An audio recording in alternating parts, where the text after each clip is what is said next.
ఒక ఊరిలో రంగయ్య అనే వ్యక్తికి చాలా కోళ్ళు ఉండేవి. ఆ కోళ్ళకు ఎంతో ఆహారం పెడుతూ ఉండేవాడు. ఎందుకంటే ఆయనకి జీవనాధారం అదే కాబట్టి వాటికి ఆహారం సేకరించుకునే పని లేకుండా వాటికి బియ్యము, గింజలు ఇలా ఎంతో ఆహారంగా పెడుతూ ఉంటాడు. ఆ కోళ్ళు కూడా ఆయన అంటే ఎంతో ప్రేమగా ఉంటూ ఆయనకి ఎన్నో గుడ్లను ఇస్తూ ఉంటాయి. అవి కూడా ఆ గుడ్లను ఆయన అమ్ముకుంటూ సొమ్ము చేసుకుంటూ ఉంటాడు. కొంచెం డబ్బు ఆయన ఖర్చు పెట్టుకొని మిగిలిన కొంచెం డబ్బు కోళ్ళ గింజలుగా తెస్తూ ఉంటాడు. అలా ఒకరోజు కోళ్ళన్నీ గుడ్లు పెడుతూ ఉన్నాయి. గుడ్లు పెడుతూ ఉండగా ఒక కోడి మాత్రం ఒక బంగారు గుడ్డుని పెట్టింది. ఆ బంగారు గుడ్డు ఇదేమిటి అన్ని గుడ్లకు ఒక రంగుగా ఉంటే నాకు మాత్రం మరో రంగులో వచ్చింది ఏంటా అని ఆ కోడి కూడా ఆశ్చర్యంగా ఆ గుడ్డును చూస్తూ ఉంది.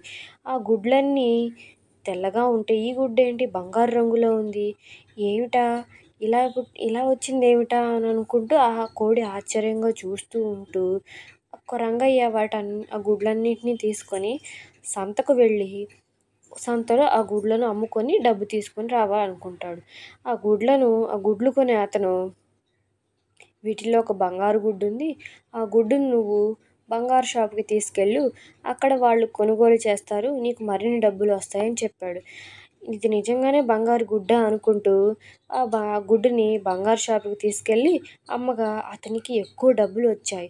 ఆ ఎక్కువ డబ్బులు చూసేసరికి రంగయ్యకి చాలా అత్యాశ కలిగింది. అరే, ఈ కోడిని ఎలాగైనా మరిన్ని గుడ్లు పెట్టమని అడగాలి అని అనుకున్నాడు. అనుకున్న ప్రకారమే ఆ కోడి దగ్గరికి వెళ్ళి, నాకు నువ్వు ఒక గుడ్డు ఇస్తేనే ఇన్ని డబ్బులు వచ్చాయి కదా, నువ్వు నాకు గుడ్లన్నీ ఒకేసారి ఇస్తావా, చాలా గుడ్లను ఇస్తావా అని అంటూ రంగయ్య కోడిని అడిగాడు. ఎందుకంటే ఆ గుడ్లన్నీ అమ్ముకుంటే ఎక్కువ డబ్బులు ఒకేసారి వస్తాయి.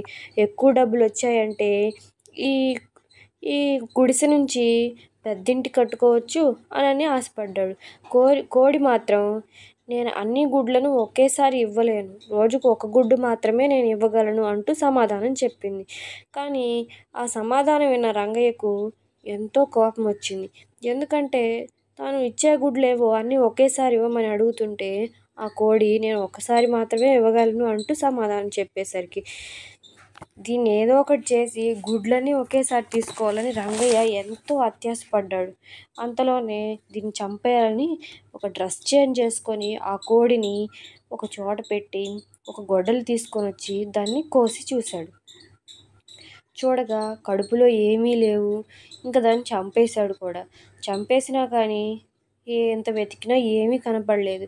పాపం ఆ తర్వాత రంగయ్య ఎంతో బాధపడ్డాడు.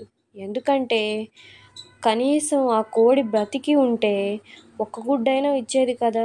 ఆ ఒక్క గుడ్డు రోజు ఒక గుడ్డు కాడికి నెలకి ఎన్నో గుడ్లు వస్తాయి. ఆ గుడ్లని నేను ఒకేసారి అమ్ముకుంటే ఎక్కువ డబ్బులు వస్తాయి కదా. అనవసరంగా నేను ఆ కోడిని ఎక్కువ గుడ్లు ఇవ్వమని చెప్పి బాధ పెట్టి చంపాను అని చెప్పేసి ఎంతో బాధపడ్డాడు రంగయ్య. కానీ మిగిలిన కోళ్ళన్నా బ్రతికి ఉన్నాయిలే, వీటితోనన్నా సంతోషంగా గడపాలి, వీటినన్నా బాగా చూసుకోవాలి అనుకుంటూ రంగయ్య ఎంతో కొంత బాధపడుతూ మిగిలిన కోళ్ళను చూసుకుంటూ సంతోషపడుతూ ఉన్నాడు. పిల్లలు, మీరు చెప్పండి, రంగయ్య చేసిన పని మంచి పనా చెడ్డ పనా? రంగయ్యలాగా ఎవరు అత్యాశకు పోయి దేన్ని చంపకండి. ఇలాంటి మరెన్నో కథలు మీకు కావాలంటే ఛానల్ని సబ్స్క్రైబ్ చేసుకోండి ప్లీజ్.